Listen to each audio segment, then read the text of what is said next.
After 8 years in the minority. House Democrats recently selected their leadership, which now includes Congressman Hakeem Jeffries, who represents parts of Brooklyn and Queens.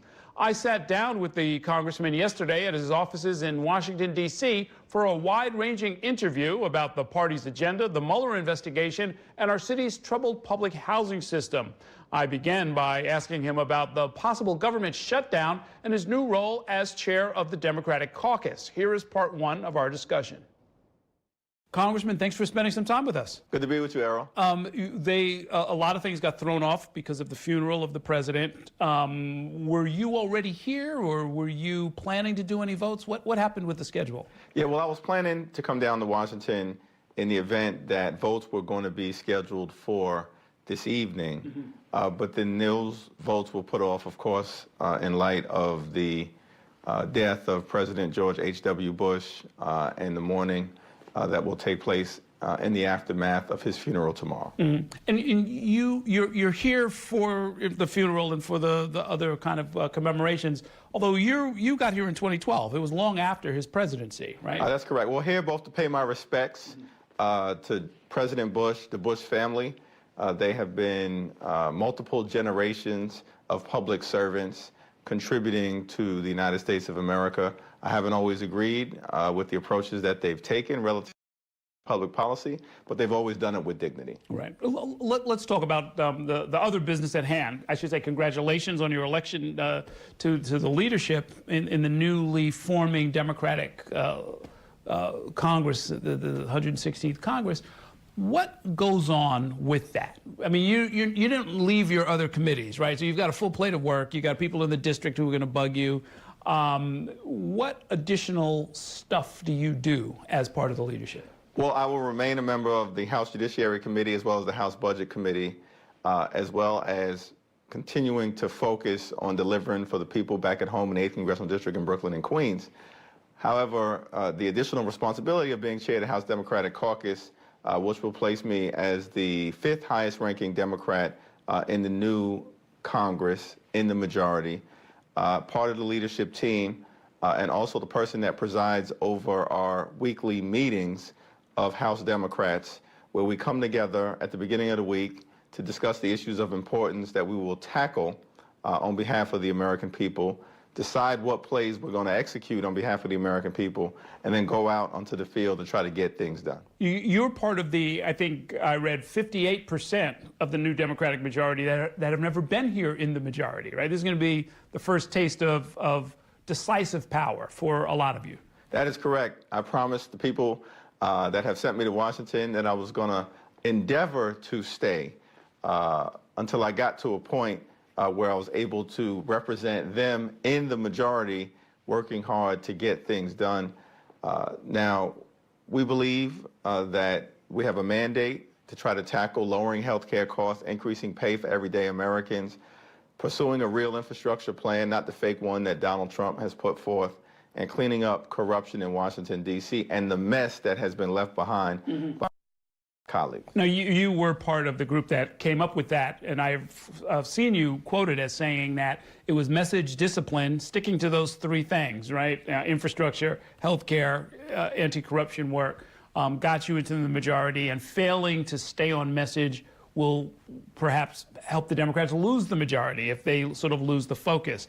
Does everybody fully understand that? You've got something like 60 new members coming in. Well, many of the new members who I've gotten to know over the last few weeks, they were here in November for 2 weeks of orientation, understand that message discipline will continue to be important for us moving forward into the 116th Congress. They, as candidates, were tremendously disciplined in speaking to pocketbook, kitchen table issues as they were endeavoring to win seats in the House of Representatives, and understand that all of us have to make sure that we cannot take the bait. We cannot be distracted by the reality show host who's running around 1600 Pennsylvania Avenue bouncing off the walls pretending to be President of the United States of America. We know that what he does is to try to set traps with respect to impeachment. We didn't take the bait. Set traps as it relates to Kavanaugh in the House. We didn't take the bait. Set traps as it related to the caravan. We didn't take the bait. We stayed focused on our For the People agenda, making clear that the other side of the aisle has demonstrated they fight for the wealthy, the well-off, and the well-connected.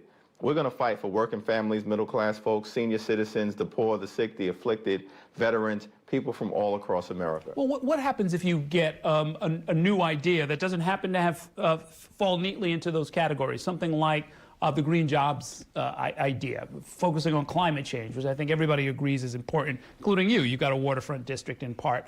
Where does that fit into this? By what process does that maybe get onto the agenda? Well, you know, clean air, clean water, clean energy are incredibly important.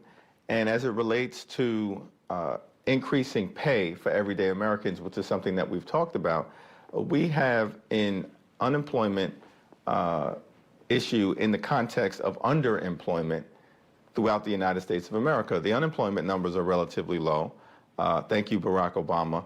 But the underemployment numbers are pretty significant in terms of people working hard at jobs that are often dead end, not leading to the real capacity for New Yorkers and others to pursue the American dream. So what we've said is that we need to work on that.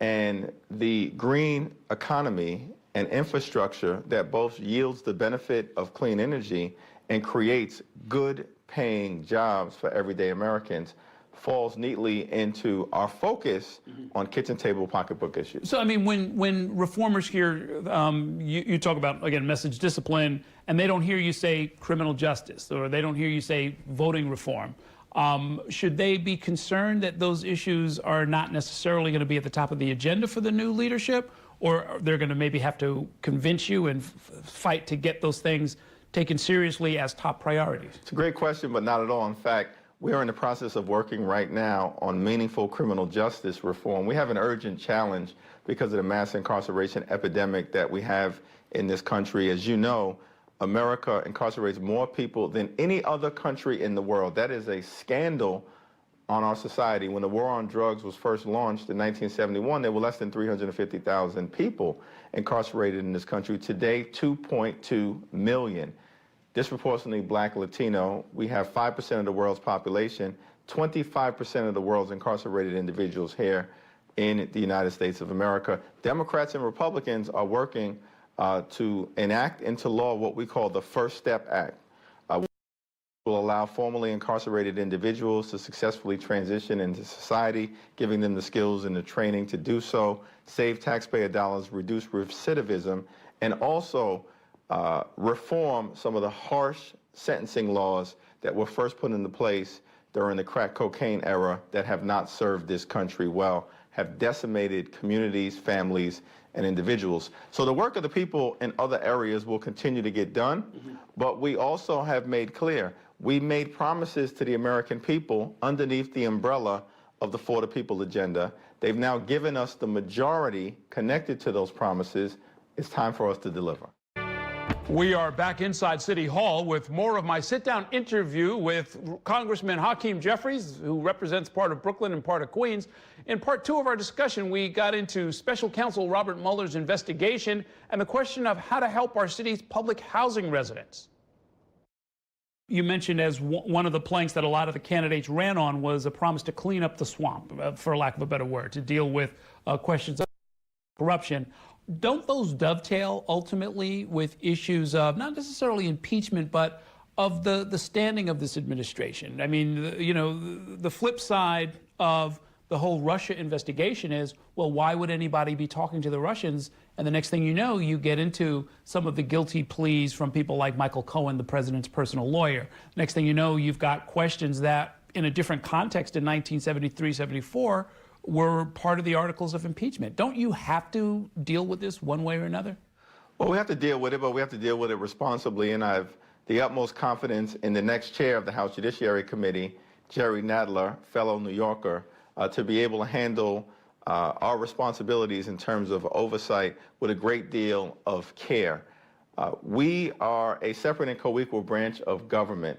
We do have a constitutional obligation to serve as a check and balance on an out-of-control executive branch. We will do so, but we also shouldn't go down the road of over-investigating, overplaying our hand, and falling right into a trap that will be set for us by Donald Trump and the Republicans.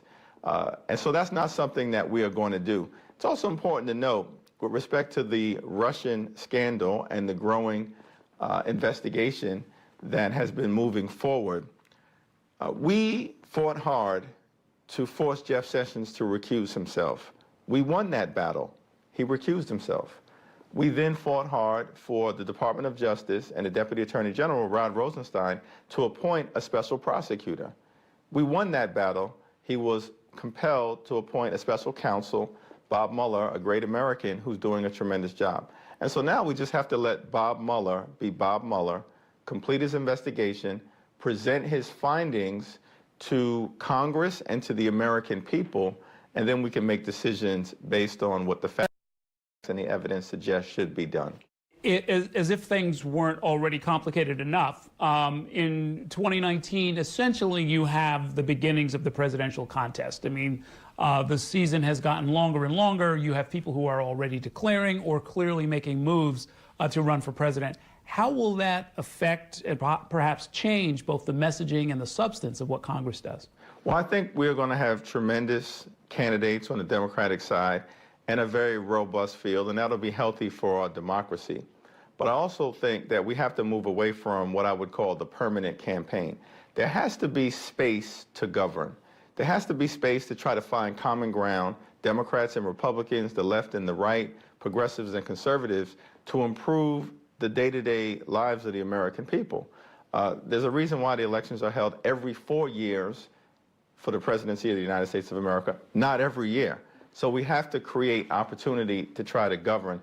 I do expect that as that debate plays itself out over the next year, we'll allow that to run its course while remaining focused on trying to get things done on behalf of the American people in the House of Representatives. Let's talk local for a minute. What's your #1 priority for your district? It's a big district. It's got a lot of different needs in a lot of different places. What are you going to be focused on? Well, the most important priority for me continues to be to address the affordable housing crisis that continues to threaten the viability of New York City and the communities that I represent as a place that working families, middle-class folks, and senior citizens can call home. We cannot allow New York City to become a place simply for the wealthy and the well-off.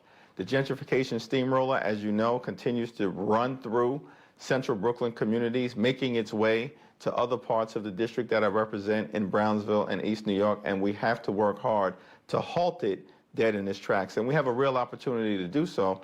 It requires an all-hands-on-deck approach. The mayor needs to continue to make progress as it relates to the 300,000 units of affordable housing that he's now promised to create. Part of that should be senior housing, and I've supported the effort by the East Brooklyn Congregation group that has done phenomenal work in pushing the envelope in that regard. We need my colleagues at the state level, led by Governor Cuomo, and the new majority in the Senate working with Speaker Carl Hastings, and my former colleague, and my former colleagues in the Assembly, getting things done on real rent reform and real rent regulation. And then at the national level, we have to do what's necessary to get the federal government back in the business of affordable housing. And how does that happen, especially given the big fight over public housing, of which you have quite a lot in your district? Well, from a public housing standpoint, and NYCHA's been a tremendous scandal, what we've said is that, one, we need accountability at the organization, but we also recognize that they have been starved for resources for decades. There's something like a $20 billion plus unmet capital need at NYCHA. The only way for that to fill it is if the federal government steps up and does its part.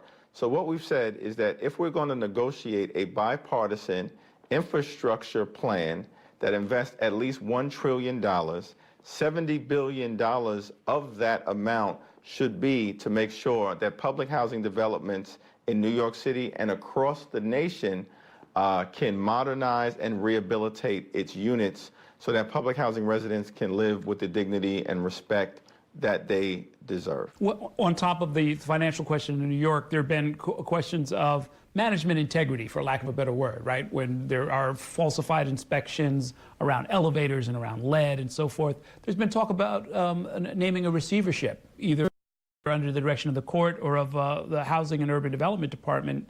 What's your take on what should happen? Is that sufficiently drastic medicine? Is that too much medicine? Well, I think all options should be on the table in terms of making sure that there's the appropriate level of accountability. NYCHA has been a broken institution for a long period of time, predating this administration. Now it's going to fall on this current administration to fix the problem, and we need the state and the federal government perhaps to cooperate in that regard. But if we are talking about directing billions of dollars to the New York City Housing Authority to meet its unmet capital repair and maintenance needs, we have to make sure that that money is spent in an efficient fashion, and I'm not confident that that is the case right now. And so we need to consider collectively, as part of the congressional delegation led by members of the Financial Services Committee and the housing aspect of that committee, like Nydia Velasquez and Greg Meeks, who've done phenomenal work in this regard, that there are the appropriate accountability measures in place.